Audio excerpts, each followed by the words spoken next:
Welcome to this explainer. Think about the United States today. It's a vast, sprawling nation. Since July 4th, 1776, the U.S. has grown with a rapid and often violent intensity. It's conquered the world in so many ways, from building the most powerful military in modern history to driving astonishing human achievements. In fact, this rapid, relentless ascent has led a lot of historians to compare the forging of America to the forging of the modern Roman Empire. They say this country has earned the name the modern Roman Empire. It's a massive claim, but when you look at the sheer scale of global influence the U.S. holds today, it's pretty hard to argue with. But here's the thing. To truly grasp the nature of this giant, we can't just look at the finished product. We have to dig into its roots, understanding the conflicts, the triumphs, and the heavy human costs that paved the way. So, here is our roadmap. We're going to compress over 400 years of incredibly complex, messy history into 5 distinct eras. The colonial scramble, forging a new nation, the push westward, a nation divided, and finally, the Gilded Age. Let's start at the beginning. Era 1, the colonial scramble, European powers carving up a continent. Now, long before the 15th century, the native peoples of North America already had incredibly sophisticated societies. But when Columbus arrived in 1492, the race was on. The Spanish laid claim to St. Augustine in 1564, then the English hit Jamestown in 1607, hunting for gold. A few years later, the Puritans landed at Plymouth seeking religious freedom. These arrivals brought global trade to the New World, but they also brought invisible killers, devastating European diseases that immediately began wiping out native populations. Then there is this number, 2 million. Take a second to really grasp that. That is the staggering number of enslaved Africans forced into the Americas in just a 24-year window between 1751 and 1775. As these colonies grew rich off agriculture, they built their entire foundation on a grotesque system of forced human labor. It's a dark reality that would haunt the country's destiny for centuries to come. Which brings us to the second era, forging a new nation, from rebellion to republic.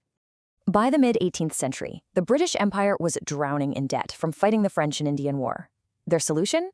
Tax the colonists. Heavily. This sparked the famous rallying cry, "No taxation without representation." And look at how fast things spiral out of control here. In 1765, the Stamp Act hits. By 1770, tensions absolutely boil over with the Boston Massacre, leaving 5 colonists dead in the streets.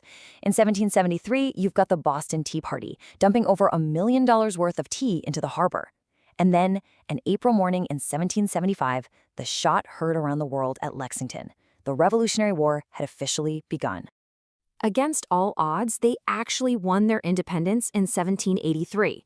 But here is the catch. Winning the war was only half the battle. Their first attempt at a government was a complete disaster. It was weak, it couldn't collect taxes, it couldn't mediate trade, and it nearly caused the whole brand new country to collapse on itself. They desperately needed a reset, so they drafted the U.S. Constitution. And this was revolutionary. It was the first time a nation explicitly stated that the power of the government comes directly from the people. And the brilliant part of this document?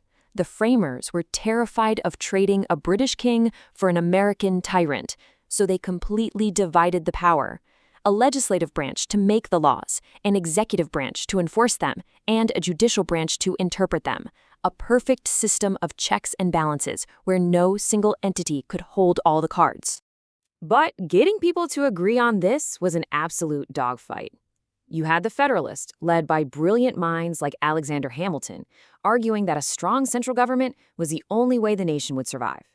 On the flip side, you had the Anti-Federalist, championed by Thomas Jefferson. They were terrified of federal overreach and pushed hard for states' rights. Eventually, a compromise was hammered out, and the Constitution became the law of the land in 1788.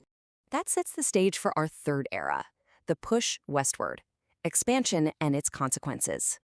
Right at the start of the 19th century, President Jefferson's Louisiana Purchase doubles the size of the nation overnight. And suddenly, Americans have an insatiable appetite for land. But it wasn't just about real estate. It became a deeply ingrained ideology known as manifest destiny, the absolute belief that the United States was divinely destined to conquer and govern the entire North American continent. This exact idea became the ultimate justification for the relentless and often brutal expansion that followed. We need to pause and look at this heavy number, 15,000. That is the estimated number of Native American men, women, and children who died on the Trail of Tears. In 1830, President Andrew Jackson signed the Indian Removal Act, forcefully displacing tens of thousands of people from their ancestral lands in the East, making them march beyond the Mississippi River. It is a devastating reminder of the human cost of manifest destiny. And the map just kept changing at lightning speed. Texas wins its independence in 1836. That triggers the Mexican-American War 10 years later, which ends with the U.S. swallowing up massive territories, like California and Nevada. The very next year, gold is discovered. Hundreds of thousands rush west. By 1869, the Transcontinental Railroad connects the coasts, turning a deadly months-long journey into a quick, week-long trip. The continent was officially conquered. But conquering the continent almost destroyed the Republic. Era 4. A nation divided. See, bringing in all that new Western territory completely shattered the fragile political balance in Washington.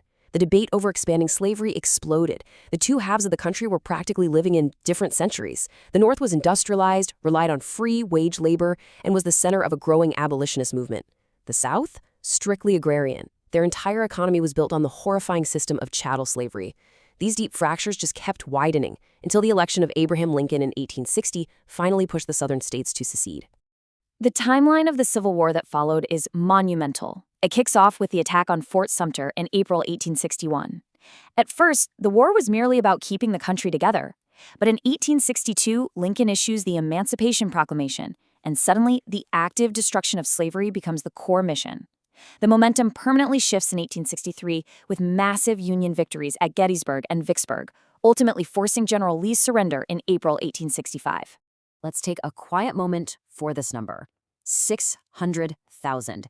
That's how many American lives were lost in just 4 years of fighting. It remains an absolutely massive toll, paid in blood to hold the nation together and to finally eradicate the legal institution of slavery within its borders. Coming out of the war, the country entered the Reconstruction era. We get 3 massive constitutional changes. The 13th Amendment abolishes slavery. The 14th grants equal protection and citizenship. And the 15th guarantees voting rights for Black men. But this huge leap forward didn't last. A shady political compromise in 1877 pulled federal troops out of the South. And tragically, those newly freed citizens were abandoned to a century of systemic oppression known as Jim Crow. Which brings us out of the ashes of the Civil War and into our final era, the Gilded Age, industry, wealth, and inequality. The late 19th century in America was a time of absolute extremes. We are talking unbelievable technological leaps, like electricity lighting up cities and skyscrapers touching the clouds. Just look at these numbers. From 1865 to 1898, the U.S. turns into a global industrial juggernaut. Coal output shoots up by 800%. Railroad tracks multiply by nearly 600%. And driving this massive machine, over 7 million new immigrants pouring into the country, searching for a better life. But the wealth they generated wasn't exactly shared equally. On the top, you had the robber barons, men like Rockefeller and Carnegie, hoarding unprecedented monopolistic wealth. The top 10% literally owned 3/4 of the nation's riches. And at the bottom, the working class, crammed into dangerous, filthy tenement slums, working lethal jobs for pennies. This massive inequality ignited incredibly violent labor conflicts like the Great Railroad Strike, as workers physically fought for their right to survive. Which brings us to the final, lingering question of this explainer. Can this giant maintain its dominance? The story of the United States is this wild ride of rapid expansion, staggering wealth, deep fractures, and constant reinvention. It's an imperfect, continuously evolving experiment. And understanding how it was forged, the incredible triumphs and the devastating costs, is absolutely essential if we want to understand its place in the world today. So what do you think the next chapter holds for the modern Roman Empire?